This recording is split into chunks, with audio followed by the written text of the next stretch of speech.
Hi guys, welcome to the Selvan show. இன்றைக்கி நம்ம யாரை பற்றி பார்க்கலான்னு பார்த்தோம்னா, எந்த நியூஸை பற்றி பார்க்கலாம், இல்லை எந்த கதையை பற்றி பார்க்கலாம் அப்படின்னு பார்த்தோம்னா, திரு அண்ணாமலை. ஆமாங்க, அண்ணாமலை நேற்று வந்து ரீசெண்டாக கட்சி ஆரம்பிச்சிட்டாரு. கட்சி மீன்ஸ் இன்னும் ஆர்கனைசேஷனாக தான் இருக்கும். வருங்காலத்தில் வந்து கட்சியாக மாறும். தொண்டு வாலண்டரி ஆர்கனைசேஷன், தொண்டு நிறுவனமாக இருக்கிறது, தன்னார்வல தொண்டு நிறுவனமாக இருக்கிறது வந்து கட்சியாக மாறும் அப்படின்னு சொல்லியிருக்கிறாங்க. எதிர்பார்க்கவே இல்லை, நிறைய கூட்டம் வந்துருந்துச்சு. ப்ராப்பராக ஆர்கனைஸ் பண்ணியிருந்தாங்க. எனக்கே சர்ப்ரைஸ். மாநாடு நடந்த ஒரு பெரிய ஆடோ ஏதோ எங்கேயுமே பார்க்கலாம். அங்கங்கே பேனர்ஸ் பார்த்தேன். எப்போ இருந்து பேனர்ஸ் பார்த்தேன்னா, கட்சி விட்டு விலக போகிறேன்னு சொன்னார் இல்லையா, பேச்சுவார்த்தைனால அப்போ இருந்தே எல்லா ஊர்லேயும் பேனர் சார். நான் இருக்கிறதே ஒரு டயர் 3, 4 அந்த ரேஞ்ச், ஒரு சின்ன டவுன் தான். அங்கேயும் பேனர் இருக்குது. சின்ன கிராமம் போனால் அங்கேயும் பேனர் இருக்குது. எல்லா இடத்துலையும் பேனர் இருக்குங்க. என்னடா இவருக்கு இவ்வளோ மவுசா, என்ன சைலண்ட்டாக போய்கிட்டே இருக்கு அப்படின்னு பார்த்தா பரவாயில்லைங்க, இவருக்கும் இவ்வளோ ஃபேன்ஸ் இருக்கிறாங்க. எல்லா ஊர்லேயும், எல்லா சின்ன பட்டி தொட்டி கிராமம் வரைக்கும் இவர் ஃபோட்டோ, ஒரு போஸ்டர்னாச்சும் ஒட்டி இருக்கிறாங்க. எங்கள் ஊரில் பார்த்தீங்கன்னா, எங்கள் ஊர் சின்ன கிராமங்க, அதுலேயும் அண்ணாமலைன்ட்டு ஒருத்தர் வச்சுருக்கிறாருங்க ஃபோட்டோ. அந்த மாதிரி வால் போஸ்ட்டு, கட் அவுட்டு வச்சிடுறாங்க. ஏன்னா இவர் வந்து அதெல்லாம் வைக்கக்கூடாதுன்னு சொல்லியிருக்கிறாரு. ஓகே, இப்போ வந்து நம்ம இன்றைக்கி எதை பற்றினா, இது கட்சியோட அண்ணாமலைக்கு ஃபேவராக பேச போனால் அதை பற்றி பேசல. எல்லாத்துக்கும் ஒரு பேக்ரவுண்ட் இருக்குது இல்லைங்களா, எல்லாத்துக்கும் ஒரு தொடக்க புள்ளி இருக்குன்னு தெரியுங்களா, அதை பற்றி தான் நம்ம இப்போ பார்க்க போகிறோம். தொடக்க புள்ளினா, விஜய் சாருக்கு ஒரு தொடக்க புள்ளி, தலைவர் கலைஞருக்கு ஒரு தொடக்க புள்ளி, எம்ஜிஆர் அவருக்கு ஒரு தொடக்க புள்ளி, அம்மா அவருக்கு ஒரு தொடக்க புள்ளி. எங்கே அவங்க வாழ்க்கையை ஆரம்பித்தாங்க, எப்படி மாறினாங்க, அதை தான் பார்க்க போகிறோம். இவர் இவ்வளோ பெரிய ஆர்கனைசேஷன், வி த லீடர்ஸ்னு ஒரு வெப்சைட் ஆரம்பிச்சு ஆல்மோஸ்ட் 2 மில்லியன் 20 லட்சம் பேர்த்துக்கிட்ட ஜாயின் பண்ணியிருக்கிறாங்க. அப்படின்னா சும்மா இல்லைங்களா. அதனால வந்து அதை பற்றி தான் நம்ம இப்போ பார்க்க போகிறோம். நெக்ஸ்ட்டு வந்து யார் இந்த அண்ணாமலை, எங்கே பிறந்தார் அப்படின்னு பார்த்தீங்கன்னா, ஜூன் 4, 1984 ஒரு சாதாரண விவசாய ஃபேமிலி. அவங்க அப்பா பேர் குப்புசாமி, அவங்க அம்மா பேர் வந்து பரமேஸ்வரி. ரொம்ப சிம்பிளான நேமாக இருக்குதுன்னு பார்த்தீங்கன்னா, அது சின்ன கிராமங்க. ஆல்மோஸ்ட் வந்து இந்த பரமத்தி, கரூரில் இருக்குதுங்க, பரமத்தி வேலூர், சின்னத்தாராபுரம், அந்த இடையில ஒரு சின்ன கிராமங்க. இவங்க ஃபேமிலி பிஸ்னஸ்னால் விவசாயம்னா, முப்போக நெல் எடுக்கிற ஏரியாவெலாம் இல்லைங்க கரூர். அந்த ஏரியா என்னென்னா ஆடுன்னு நிறையா பேர் கேலி பண்ணியிருப்பாங்க. அவங்க ஃபேமிலி வந்து அந்த இருக்கிற நிலத்துல உள்ளேயே ஆடு மேய்ச்சி அதுலேருந்து அந்த ஆடை வளர்த்தி விற்கிறதுக்குடைய வருமானத்தில் தான் இவங்க வந்து படிக்க வச்சுருக்குறாங்க. ஆடு வந்து டீசெண்டான பிஸ்னஸ் தான், நல்லா பண்ணால் ஓரளவுக்கு டீசெண்டாக கிடைக்கும். ஆடு மேய்க்கிறது சொல்கிறது தான், படிப்பு இல்லைன்னா ஆடு மேய்க்க போடா அப்படிம்பாங்க, மாடு மேய்க்க போடா அப்படிம்பாங்க. டீசெண்டான பிஸ்னஸ் தான், கரெக்டாக பண்ணாங்க. அண்ணாமலை வந்து ஒரு ப்ரைவேட் ஸ்கூலில் தான் சேர்த்துறாங்க. எல்லா பெற்றோர் மாதிரியும் middle class, lower middle class, upper middle class, முடிஞ்ச அளவுக்கு கையில் காசு கிடைக்குதா நல்ல ஒரு ஸ்கூலுக்கு போடுவோன்ட்டு அண்ணாமலை அவங்க பேரண்ட்ஸ் ப்ரைவேட் ஸ்கூலில் தான் அனுப்புகிறாங்க. அண்ணாமலை சின்னதுலேருந்தே நல்லா படிக்கக்கூடிய பையன்தான். சின்ன சேட்டைகள் செய்தாலும் நல்லா படிக்கக்கூடிய பையன்தான். நல்லா படித்து ஸ்கூல்லேயும் நல்லா படித்து 10th நல்லா மார்க் வாங்கி 12th நல்லா மார்க் வாங்கி பிஎஸ்டி காலேஜ் கிடைக்குதுங்க. பிஎஸ்டி காலேஜ் எங்கே இருக்குன்னா, Coimbatore PSG tech, one of the best engineer college இந்த இந்தியாவே சொல்லலாம். ஏன்னா பெரிய ஆல்ரெடி முன்னாடி படித்த ஜாம்பவான்களை, HCL Shiv Nadar, one of that billionaire, world பில்லியனரில் இருக்கிற அவர், சாந்தி கிர்ஸ், அந்த ஃபேமஸ் பப்ளிக் லிமிடெட், அதே மாதிரி நிறைய தொழிலதிபர்கள் அந்த காலேஜில் வந்து படிச்சிருக்கிறாங்க. அந்த காலேஜில் இந்த சாதாரண தொட்டாம்பட்டியில் பிறந்த பையனுக்கு அங்கே இடம் கிடைக்குதுங்க. இவர் வந்து ஃபன்னாக சொல்கிறாரு, நாங்கள் ஃபஸ்ட்டு நாங்கள் அந்த காலேஜ் போய் சேர்றப்போ எப்படி போகிறோம்னா, நானும் எங்கள் அப்பாவும் 2 இரும்பு ட்ரங்க் பெட்டி, ஒரு பக்கெட்டு, இதெல்லாம் எடுத்துக்கிட்டு பெரிய அங்கே பார்த்தீங்கன்னா ஹைடெக்கான பணக்கார வீட்டு பசங்களும் படிப்பாங்க, நல்லா படித்து வர ஏழை வீட்டு பசங்க, இந்த மிடில் கிளாஸ் பசங்களும் படிப்பாங்க. அப்படின்னா எப்படி இருக்க, ஒரு ட்ரங்க் பெட்டி பக்கெட்லாம் கொடுத்தோம்னா சிலர் வந்து பெரிய வந்து யாராவது அப்படின்னு நினைப்பாங்க, காட்டுவாசி மாதிரி இருக்குன்னாலாம் நினைப்பாங்க. அப்படிலாம் நினைக்கக்கூடாது.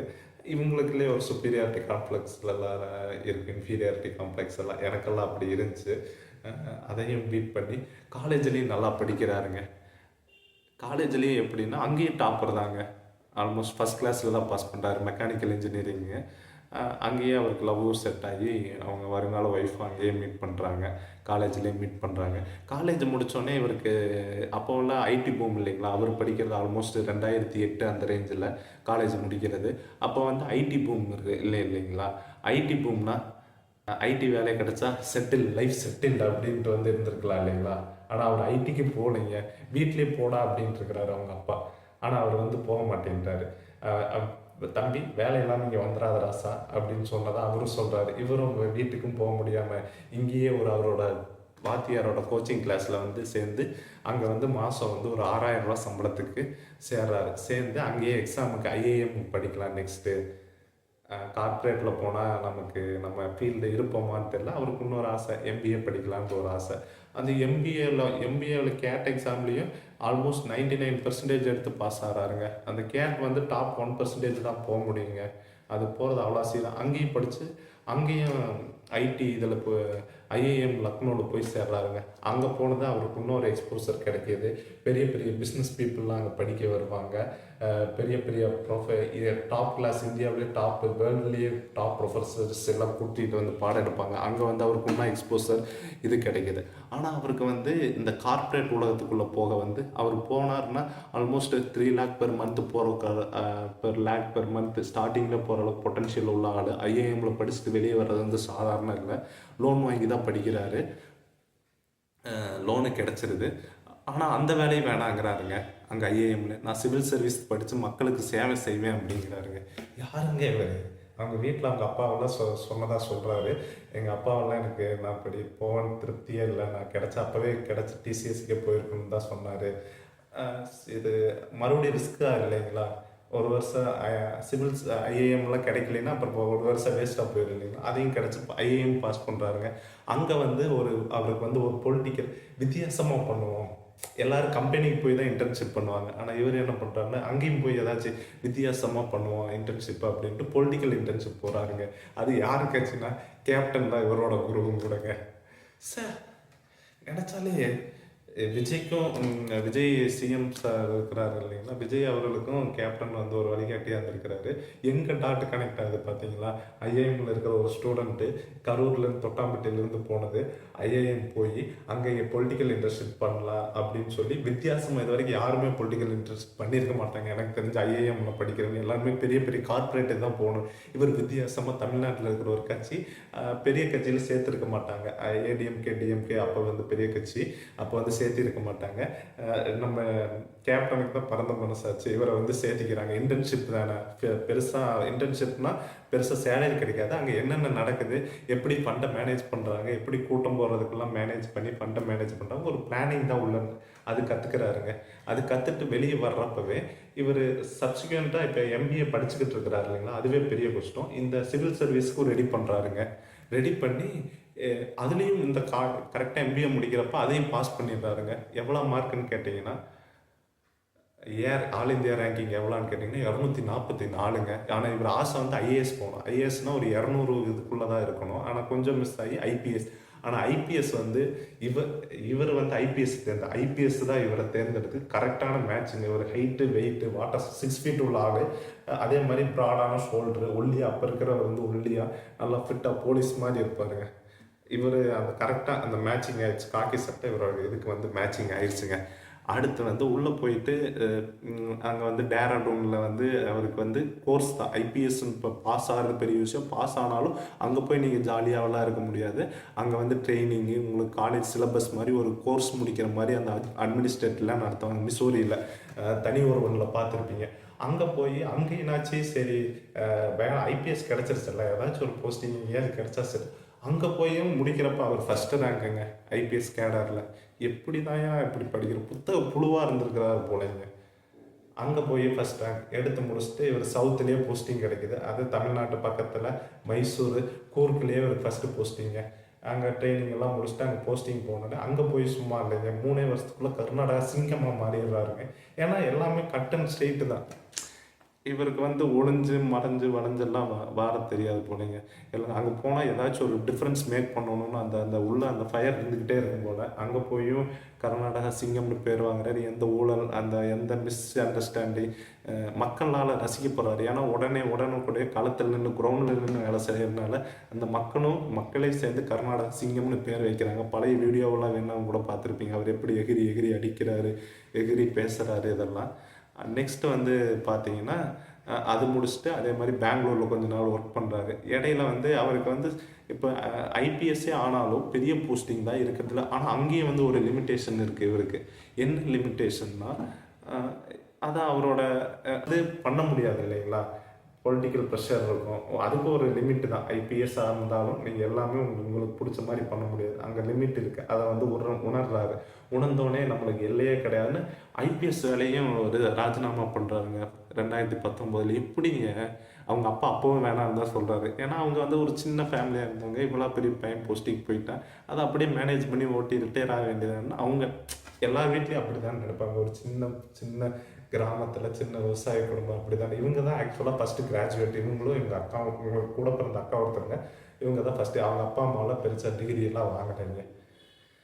பிஜேபிக்கு வந்தார். பிஜேபிக்கு வந்து சரி அடங்கி அப்படியே 10ல் 1 இருந்துருவார் அப்படின்னு பார்த்தா தலைவர் போஸ்டிங், இவரோட அந்த அக்ரெசிவ்னஸ்க்கு இவர் நல்லா பண்ணுவார், தலைவர் போஸ்டிங் கிடைக்குது. அங்கே போய் எல்லாத்தையும் அடிக்கிறாங்க.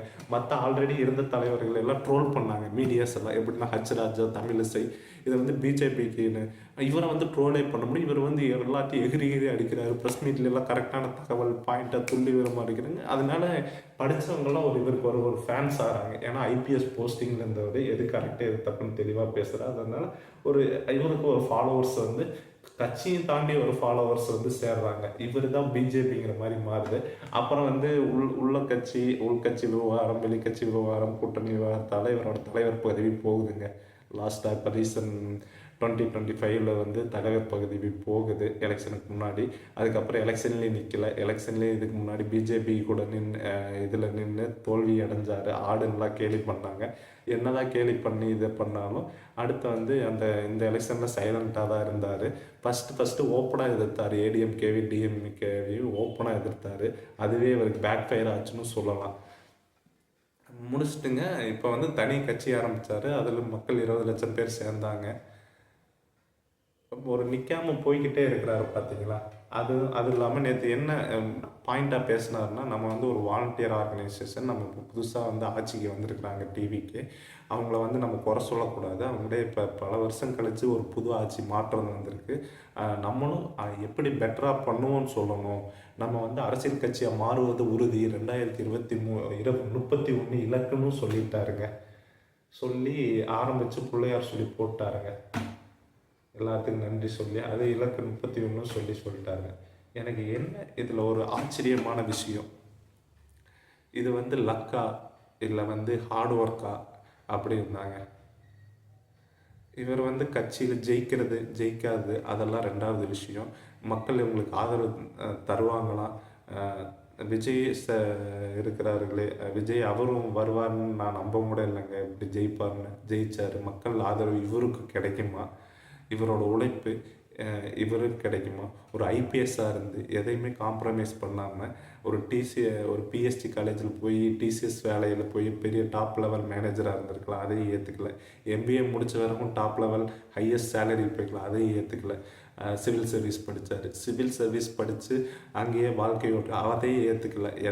பாலிடிக்ஸ்க்கு வந்தார். பாலிடிக்ஸ் வந்து தலைவராகி இன்னொரு கட்சியில் இருக்க இவங்க வந்து அதுக்கு மேலே க்ரோ ஆகிறதுனால தனியாக கட்சி ஆரம்பிச்சிருக்கிறாருங்க. இது வந்து என்ன சொல்லுதுன்னா, எங்கேயுமே நிற்கக்கூடாது, சோர்ந்து நிற்கக்கூடாது, நீங்கள் ஓடிக்கிட்டே இருக்கணுங்கிறது ஒரு எக்ஸாம்பிள். எல்லாமே டாட் இவருக்கு எங்கே கனெக்ட் ஆகிருக்குன்னு பாருங்களேன். ஆல்மோஸ்ட் இவர் காலேஜ் படிக்கிறப்பவே ஐஏஎம் படிக்கிறதுலே தெரிஞ்சோ தெரியாமலையோ விஜயகாந்த் சார்கிட்ட வந்து இன்டர்ன்ஷிப் சேர்ந்துருக்குறாங்க. தேமுதிகவில் சேர்ந்து அங்கேயும் பணியாற்றி இருக்கிறாங்க. பணியாற்றி முடிச்சுட்டு ஐபிஎஸ் ஆகி மக்கள் பணியை செஞ்சுருக்கிறாங்க. ஆனால் அரசியல் தான் வழின்னு கடைசியில் அரசியலுக்கு வந்திருக்கிறாங்க. இப்போ அரசியலில் இன்னொரு கட்சியிலேருந்து கண்ட்ரோல்லாம் நானே தலைவர், நான் தான் தனி கட்சி ஆரம்பித்து மக்களுக்கு நல்லது செய்கிறது தான் நம்ம நோக்கம், போட்டி போட்டு பவர் எடுக்கிற நோக்கம் இல்லைன்னு சொல்லியிருக்கிறாரு. ஆனால் கட்சியை விட்டு அப்பாற்பட்டு பார்க்குறது என்னென்னா, ஒரு சாதாரண இளைஞன் ஒரு ஃபேமிலி ஆடு வளர்ப்பு ஃபார்மிங் பண்ணுற ஒரு ஃபேமிலியில் பிறகு எப்படி இவ்வளோ தூரம் வந்திருக்கிறாங்க. அவனோட விடாமுயற்சியும் பாடக்கூடியதுக்கு, அதோட கன்சன்ஸையும் தொடர் முயற்சி, டெய்லியும் படிக்கிறது கஷ்டமாக இருந்திருக்கும். அது இந்த டைம் எல்லாமே ஹார்ட் ஒர்க்கு பண்ணுறவங்களுக்கு தான் லக்கு கிடைக்கும்னு சொல்லுவாங்க. அந்த மாதிரி ஹார்ட் ஒர்க் பண்ணியிருக்கிறாரு. இவ்வளோ தூரத்துக்கு வந்திருக்கிறாரு. எதையுமே காம்ப்ரமைஸ் பண்ணாமல் வந்திருக்கிறாரு. அதையெல்லாம் பார்த்து கற்றுக்க வேண்டியதுதான். இதுலேயும் வந்து ஒரு நல்லது கெட்டது இருக்குது இல்லைங்களா?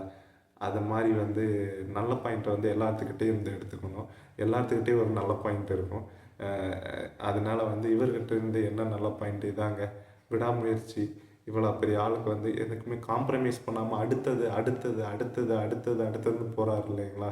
அதை தாங்க இதில் பார்க்கக்கூடியது, பாராட்டக்கூடிய விஷயம். உண்மையாலுமே பிரமிப்பாக இருக்குது. All the best. மக்கள் வந்து மக்கள் தான் முடிவு சொல்லணும். இதுக்கு வந்து நானும் நீங்களும் அவருக்கு ஃபேவராக பேசுகிறதுலையோ எதுவும் மாறப்போவதில்லை. ஓவரால் மக்கள் என்ன பண்ணி அவங்க ஜெயிக்க வைக்கிறாங்களா இல்லையான்னு ஃப்யூச்சரில் வெயிட் பண்ணி தான் பார்க்கணும். ஆனால் வந்து ஒரு நல்ல தொடக்கம். ஏன்னா எல்லா இடத்துலையும் போஸ்டர் இருக்குங்க. பார்த்த வரைக்கும் சின்ன கிராமத்துலேருந்து பெரிய சிட்டியிலேருந்து இவங்களுக்கு வந்து ஃபாலோவர்ஸ் இருக்கிறாங்க அண்ணாமலைக்கு. ஆனால் அண்ணாமலையோட உண்மையான பேர் வந்து அண்ணாமலை இல்லை, சிவ செந்தில்குமார். பெரிய பேராக இருக்குன்னு 10th வந்து அஸ்ட்ராலஜி என்னமோ தெரியல மாற்றி வச்சுருக்கிறாங்க. லெட்ஸி. சாதாரண விவசாய ஃபேமிலியிலேருந்து பிறந்து படிப்படியாக உயர்ந்து போனவன் நெக்ஸ்ட்டு எந்த இடத்துக்கு போகிறாங்கன்ட்டு. உண்மையாலுமே இன்ட்ரெஸ்டிங் ஸ்டோரி இல்லைங்களா? நம்ம லைஃப் இந்த மாதிரி ஏதாச்சும் இந்த மாதிரி விடாமுயற்சி பண்ணுறோமா, எந்த பேட் ஹேபிட்ஸ் எல்லாம் பண்ணுறோமா, அதுதான் முக்கியம். நம்மளும் டெய்லி வீடியோ போட ட்ரை பண்ணுவோம். நம்மளும் பிரேக் த பேரியர்ஸ் பண்ணுவோம். செல்வன் ஷோவை லைக், ஷேர், சப்ஸ்கிரைப் பண்ணுங்கள். பாய்.